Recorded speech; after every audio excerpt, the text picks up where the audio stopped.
Alright, we're going to be talking about degrees. Now there's a couple of videos up before, we're talking about a major scale, the construction of the major scale. Now this is just applying the concept of degrees to it. Now, a lot of people are already familiar with it, in terms of what degrees are, but they didn't know it's called that. It's basically calling out numbers. I'm not going to try to get too detailed and too technical. Yes, I do have a little college knowledge in music, but we're just going to lay it out flat because we want everybody to be able to understand this.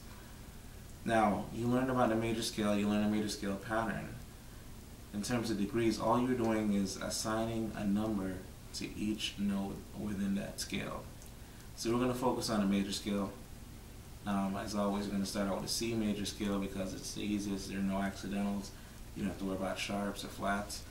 It's just what it is with the notes. Alright? So, degrees.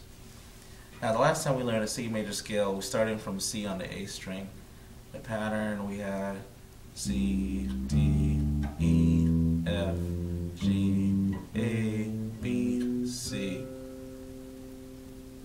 Alright, now all we're doing now is that very same pattern. We are literally putting a number assignment to it.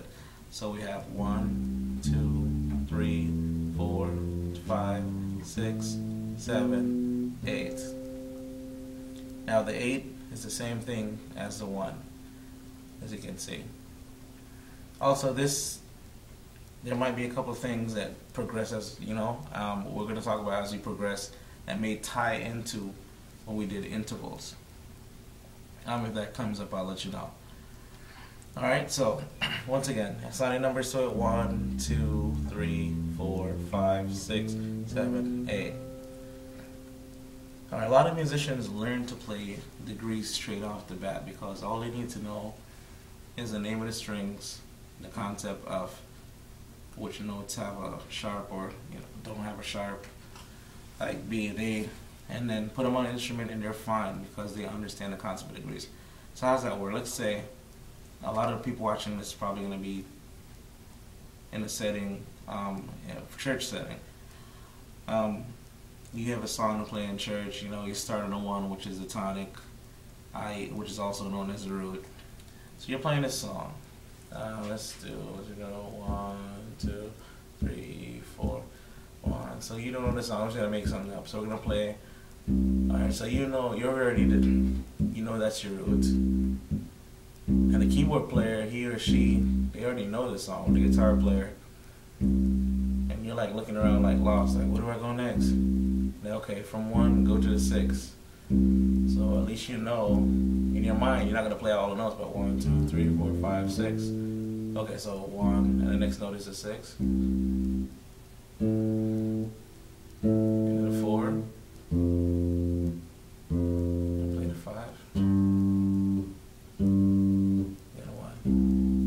So that's how it comes into play. You can use it as a easy guide to movement or chord changes, is what it would say if you were thinking about it from a technical perspective. So literally that's it. That's degrees in a nutshell. The next level of it is actually learning to incorporate your different octaves in it. So with the same, just to touch it briefly, and fretboard familiarization. So what we just did a while ago, we played 1 basically to the 6. Let's say in terms of a certain tone that you're looking for, you wanted a lower 6. You'd have to know that an octave lower would be that 6 right there. So that would be you incorporating your fretboard knowledge and knowledge of tones, but this is just the basic to degree. So just for the fun of it, let's do 1, 1, then 6, then 4,